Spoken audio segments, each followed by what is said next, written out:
vícios em diversos... Ah, mas eu conheço muitas pessoas que foram sexualmente abusadas, são muito bem, são super resolvidas na vida. Tem casos de pessoas que conseguem ressignificar isso de uma forma que é absurda. E isso também depende de como a família, às vezes, de origem lidou, sabe? Então, a educação sexual, se os pais, eles conseguem trabalhar bem isso dentro das suas cabeças, né? Porque a gente não tem controle sobre o que vai acontecer com o nosso filho. Ninguém está livre do abuso. A gente costuma dizer que o abusador, ele não tem cara. Você não sabe quem é o abusador. Então, a gente não tem essa informação. Então, como eu não sei quem é o abusador, como o abusador não tem cara, e como eu não tenho controle sobre todos os aspectos da vida do meu filho, né? Então, a gente estuda não só para prevenir o abuso sexual, mas também para conseguir lidar com situações caso aconteça. Entende? Também para conseguir lidar com o máximo possível de redução de danos, caso aconteça. Caso isso aconteça. Né? E nem por isso nós vamos nos tornar, colocar a criança numa bolha e nos tornar os loucos, né? da prevenção do... Não é isso, a criança precisa viver. Deixa a criança intocável, né? A criança intocável. Nossa, eu não podia nada, que criou outro trauma. Eu não pude, não se relacionar com ninguém. Não fazer nada, não podia. Não posso fazer nada, porque minha mãe tinha tanto medo de eu ser sexualmente abusado que hoje eu não me relaciono com ninguém, vivo isolado no mundo, né? Então, é meio delicado, né? É delicado, é possível isso, né? Para lidar com tudo isso, com essa educação dos nossos filhos, tendo esse cuidado, essa atenção. Mas isso é muito importante que você falou, Débora, esse olhar, sabe? Saber olhar a tua criança, ter sensibilidade quando você enxerga que algo não está bem com ela. E lembrando que o abuso sexual, não é só contra criança, é contra adolescentes também. Então, os adolescentes também são facilmente violados, manipulados e abusados, né? Então, a gente precisa também ter esse... Porque a gente acha que né, já passou do perigo. E não vai passar por isso. Não, acontece muito, sabe? Com pessoa, porque o adolescente, a gente fala assim, a criança, ela vai ter uma fase ali com até alguma idade, em que o coração dela é inteiro do pai e da mãe. A criança é inteira do pai e da mãe.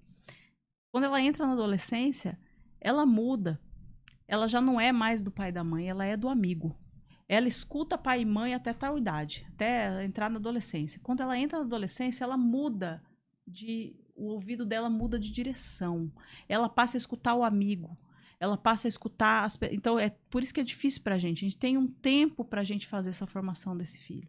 Quando a criança cresce e se torna adolescente, que ele ainda não está pronto.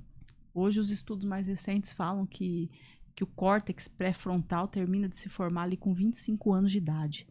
Então, a sua capacidade cognitiva, ela não termina ali com 12 anos de idade. Entendeu? Com 25 anos de idade, a pessoa ainda está com... Agora que ela começa a entender a vida. Sabe? Então, isso é muito doido. Eu tenho ali a Rafaela com 23 anos, a gente tem dia que ela é a pessoa mais madura do mundo. Tem dia que ela chega em casa, nossa, gente, isso é praticamente, né? A pessoa poderia estar morando em outro país sozinha e se virando. No outro dia parece que é uma criança de 5 anos.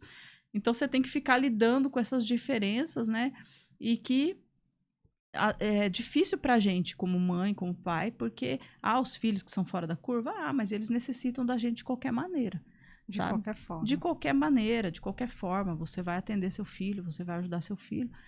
Eu preciso da minha mãe até hoje, tem dia que eu ligo, né, pra pedir, certeza, tem dia que a gente quer, não, tô aqui, vou lá na casa. Então, a gente tem essa coisa, né? Então, a criança, o adolescente, eles precisam do nosso olhar. Eles precisam...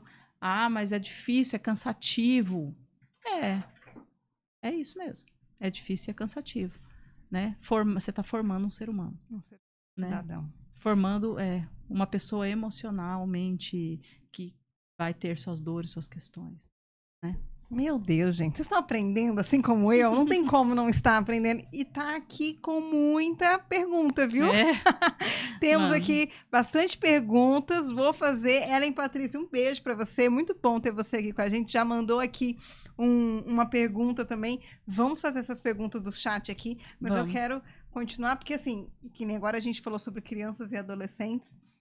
Mas eu sei que você também tem um trabalho com casais, com noivos. E qual que é o seu maior desafio hoje para lidar com esses adultos, né? Que eu falo que já são adultos que muitas vezes vieram, né, de uma infância, muitas vezes com traumas, sem traumas, mas como que é o maior desafio hoje?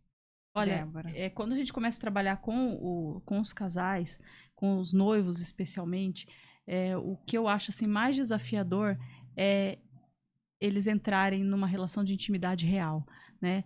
Tem até um livro que eu acho muito interessante, Falsa Intimidade, e esse livro, ele fala sobre isso. Ele fala que no Éden nós tínhamos uma intimidade perfeita, aqui na Terra, pós-queda, nós temos uma intimidade real, uma intimidade possível, né? E as pessoas, elas vivem uma falsa intimidade. Então, eu vou pra cama, eu faço sexo com alguém, mas eu não me desnudo emocionalmente para esta pessoa. Então, as pessoas não conhecem de fato, a pessoa com quem eu me relaciono não conhece de fato a minha dor, minhas questões.